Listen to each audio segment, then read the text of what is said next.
Hello everyone, my name is Devik and I'm your Techie Tantrika. Hi everyone, I hope you're having an amazing week, and I also hope you had a chance to take a look at last week's video on inspiration for singles. It's kind of a bridge on an arc that I'm doing that has to do with our creativity challenge going on right now. This week I want to talk about self-image and self-esteem and fitness and overall health and well-being. This story actually begins with something that happened a few weeks ago when I was at the gym. I had seen someone who I hadn't seen for a while. I kind of picked up on a vibe from this friend. Before I started talking to him, I kind of felt this feeling of, say, almost defeat. It was like not feeling really good about himself. I got to speaking to him after my workout, and he, sure enough, had said to me, I feel really bad about myself because I'm coming back to the gym after studying and being in school for a while, and I know this is something that people can totally relate to. Also, and I love his honesty about this. He just really, started talking about how bad he felt about how he looked because he always wonders if women judge him based on what we see in Hollywood. And I got to thinking, you know what, this is something that comes up a lot, and a part of feeling sexier and, looking even sexier to other people is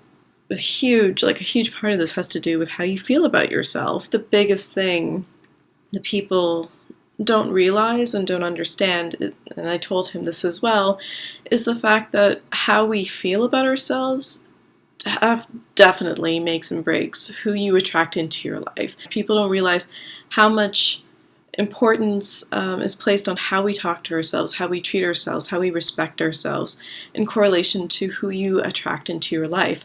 Like truly does attract like. If you feel really crappy about yourself, you'll tend to find that a lot of the people you attract in will be people that are kind of showing that to you, like they might be even verbally abusive. I've seen that before. When you do get people who are nice to you, there could be something feeling a little off and you're like, I'm not attracted to this person.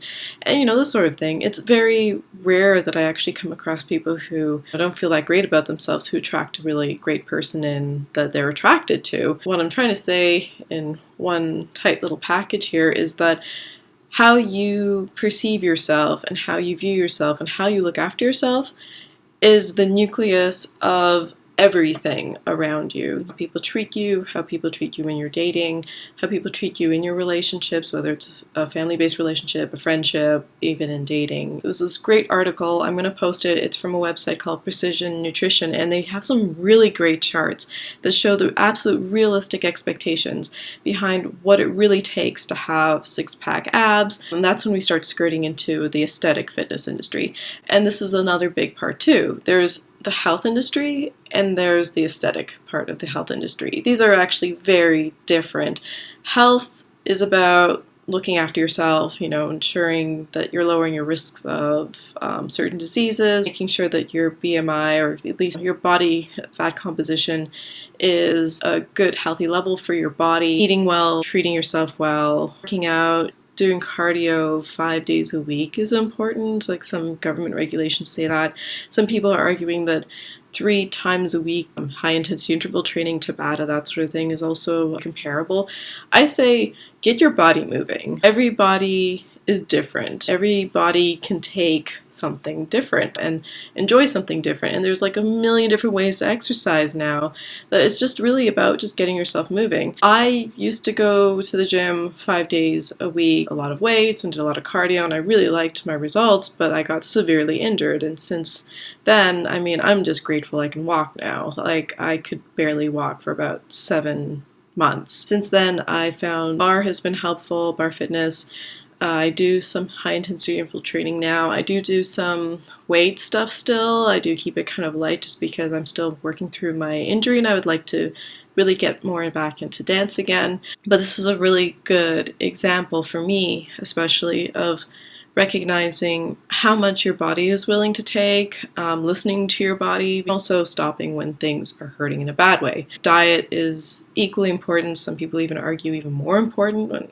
I actually would agree with that. I would love to do actually a holistic diet video, and if that's something you're interested in, please feel free to comment below and let me know. I'll be glad to do that video. If you are somebody who's going for the aesthetic side of the health and fitness industry, all power to you. Just make sure that you have the right team behind you and that you're willing to put the time and effort in. You have to be willing to commit to a lifestyle that very typically gets you out of going out to eat, changes your social life, absolute, it's a lifestyle. It's a strong dedication to your fitness and health goals. Even that whole ripped look, it's not entirely sustainable all year round. Like, you can be very lean, but the kind of look that we see on magazines and in competitions, even the people who do this stuff, they'll admit you can't sustain that all year round. When you go into competitions, admittedly, it gets to a point where it gets really dangerous. You can get dehydrated, and you have to know what you're doing. You have to have a team supporting you. So when it comes to the realistic views on this aesthetic part of the industry, you have to recognize how realistic are my goals here, and also, what are you feeling? Like, you should be, at first and foremost, looking after your own health and wellness.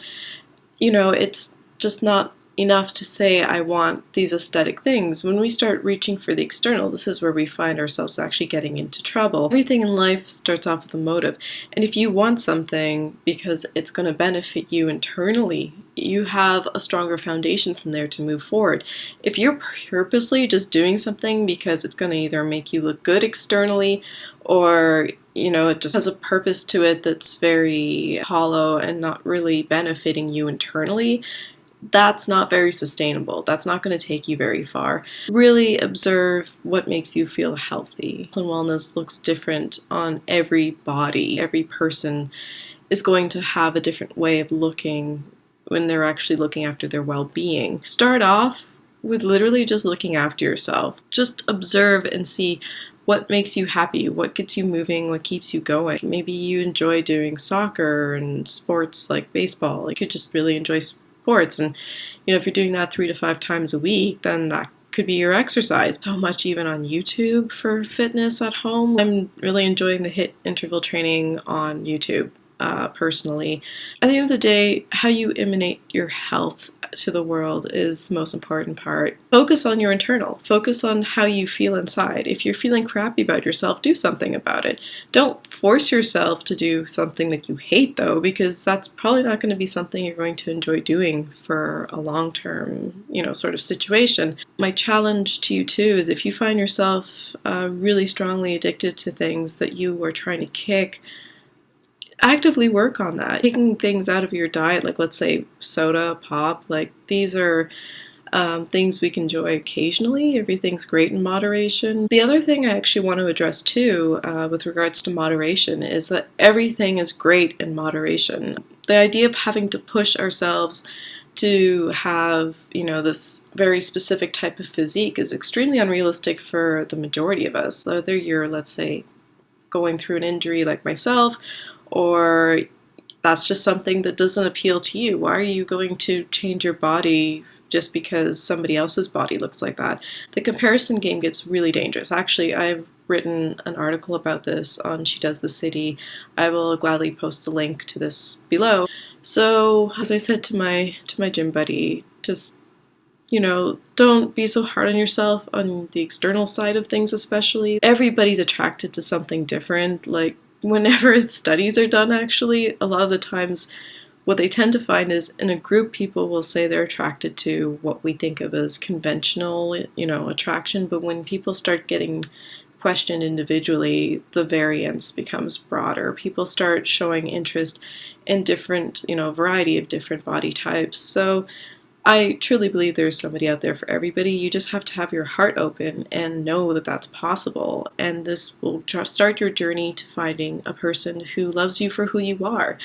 So I hope you enjoyed this video, everybody. And please feel free to comment in the comment section below. Feel free to, once again, check out my creativity challenge from last week and check me out on other social media outlets too. I always post my shenanigans on Instagram, and I have a crazy sense of humor, so I use Twitter as my creative outlet for that. So feel free to follow me on both of those as well. All my social media links are below. And until next week, everybody, thank you so much and take care.